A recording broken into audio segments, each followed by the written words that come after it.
இவ்வாண்டு மிதுனத்தில் இருக்கும் குரு மிக அழகாக தன்னுடைய உச்சக்ஷேத்திரத்துக்கு வருகிறார். அதுதான் கடகராசி. கடகராசி குரு வரபோது எல்லா விஷயங்களிலும் ஏற்பட செய்கின்ற முயற்சி வெற்றியாகி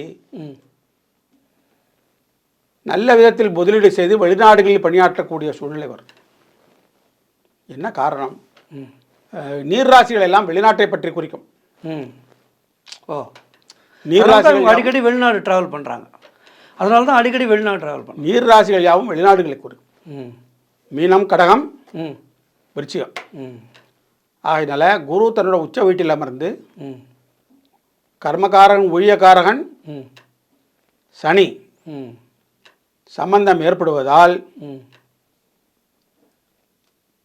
இந்த ஜூலை மாதத்திலிருந்து மிக அற்புதமான ஆண்டாக இது காணப்படுகிறது கடகராசி அன்பர்களுக்கு. ஏன்னா கடகராசிக்கு இப்போ தான் அந்த அஷ்டம சனி முடிஞ்சு வெளியில் வந்திருக்காங்க இல்லையா? அதனால் இந்த சனி ஊழியக்கார கிரகம், லேபர் பிளானட்டு. அதனால் இதுவரை லேபர்களால் பட்ட கஷ்டம் ஒரு முடிவுக்கு வருகிறது. சுமூகமான உறவு ஏற்பட போகிறது. அதனால் தொழிலும் நல்ல விதத்தில் போகக்கூடிய சூழ்நிலை ஏற்படுகிறது. பரிகாரம் இவங்க என்ன பண்ணணும்? இவர்களுக்கு குரு ஆன்மீக ராசியில் அமர்ந்திருக்கிறது. சரி, யாராவது ஒரு மடாதிபதியை போய் தரிசனம் செய்து வந்தால் போதும்.